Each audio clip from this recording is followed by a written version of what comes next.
Welcome back to The Report. The International Crimes Tribunal in Bangladesh was back in the spotlight yesterday when the death penalty for senior Jamaat figure Delwar Hussain Sayeedi was reduced to life imprisonment.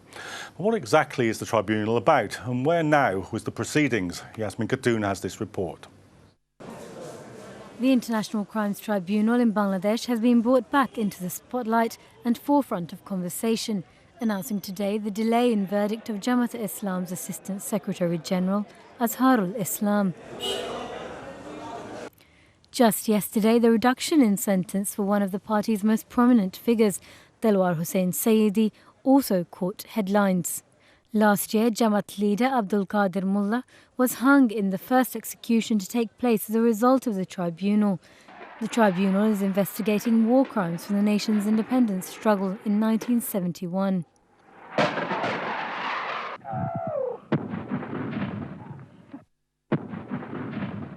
Sayeedi was also sentenced to death in February last year, and seemingly an execution was expected to take place. Huge protests followed the judgment last year, and nationwide protests led to the death of at least 60 activists. Commentators believe this reduction in his sentence now is a result of political pressure and political manoeuvring.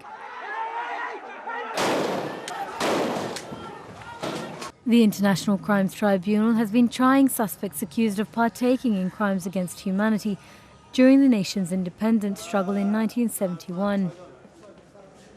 Delwar Hussain Sayeedi and Abdul Qadir Mullah are but two names amidst many. The first indictments from the tribunal were issued in 2010, with major figures from opposition parties immediately arrested. Soon after the arrest, Jamaat-e-Islam, the biggest Islamic party in Bangladesh, was banned from participating in elections. The International Crimes Tribunal has widely been condemned as a farce, with accusations of interference by the ruling Awami League. 4 years into the proceedings of these trials, the noise that took off as the proceedings began has calmed down, with political manoeuvring seemingly set to keep it that way. Yasmin Khatun, The Report, Islam Channel. Well, with me in the studio to provide some commentary is Bangladeshi journalist Nazir Ahmed. Nazir, welcome to the programme. So, Thank you for inviting me. Do you think this is more a show trial, or is the judiciary independent and performing its proper function? Well, there has been a lot of criticism, controversy about the trial when it began a few years ago. Criticism from internationally reputable organizations like Amnesty International, Human Rights Watch, International Bar Association, including British Bar Council as well. So, and also there has been a lot of debate and also discussion, criticism of the trial. So it is very hard to say it was independent trial under independent judiciary.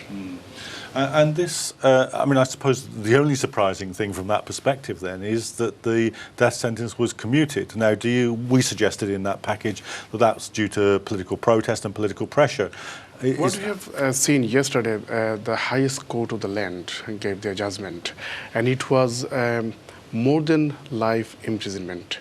Remember, in life imprisonment, people can expect to come out after a certain period, but they have given the sentence saying that he has to die in jail. Yes, till the end of his biological life, so I believe. Yes. Exactly. So it's more than second highest punishment that one can be given in this world.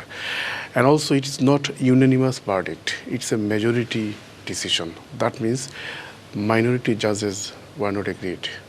And again, if we look back the trial appeal hearing, for example, 5 judges were there. Against two judges, there was a no confidence petition filed by the defense. So it was rejected. But if those 2 judges were not there, then outcome would have been different.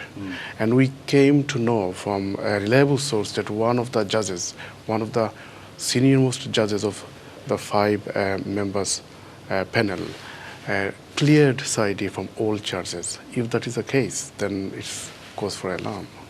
So is this now the legal process exhausted? Is there anywhere else where this can be appealed, or are we done now? Under Article 105 of the Constitution of Bangladesh, the highest court can review their order or judgment. So after the judgment was officially given to the defendant, they will have right to ask for review if they found some irregularities or inconsistencies. Okay. Now, where does this leave the opposition? Where does it leave Jamaat and their allies in the BNP? Is this the beginning of a wider crackdown? Will it significantly alter their ability to operate? Time will say, but this is a political trial. I mean, right from the beginning, there has been a lot of criticism.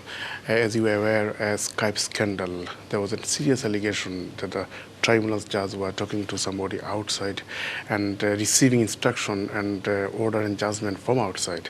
And witnesses were being abducted from the premises of the tribunal when that matter was on trial at the tribunal.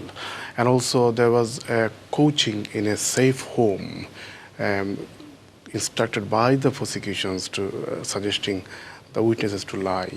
And also vital witnesses were not brought to testify. And also most of the witnesses who came to give evidence against Sayeedi in the trial process, we have seen most of them had previous criminal record of theft, stealing, beating, abusing women. So based on their testimony, how it would be safe to give someone highest, probably second highest punishment. I mean, that's about the verdict, but just let me press you a little bit on the sort of wider effect on the opposition. Will it have a politically intimidatory effect on the opposition? Will there be a further crackdown? Maybe. I mean, Sayeedi is not only Jamaat-e-Islami leader, he has huge popularity in Bangladesh across political lines. He has huge supporters, even in government party, who are not even high officials. And obviously, Jamaat-e-Islami is one of the 20-party alliances, opposition alliances. And government will try to control or contain the opposition movement. And there are some other verdicts been waiting to be given. So probably future time will say political position, political circumstances of Bangladesh is bound to be hostile and confronting. And in the immediate period now after this judgment, I mean, we suggested in that package, and other commentators have suggested, that the commutation of the sentence was designed to draw the sting from street protests. Will it, or will there be street protests? There is going to be some street protests. I know Jamaat-e-Islami, whose leader was given life sentence, they called Hartal strike, national strike, today and also Sunday. And if the Sayeedi was given death penalty, then the matter could have been worse. I mean, we recall when tribunal gave death sentence, about more than 200 people were killed, came out of the street, and police fired, and they had to give life within a few days. So it shows how popularity he is in Bangladesh. Okay. And also the government has been trying to control media through media policy, and also they have passed a new law yesterday when the judgment was given. They have brought the power of removing Supreme Court judges at the hand of Parliament. So that's a remarkable law in Bangladesh. And they're trying to contain opposition. So political circumstance, overall circumstance of Bangladesh is going to be very, very tough in future. Well, thanks very much for that assessment.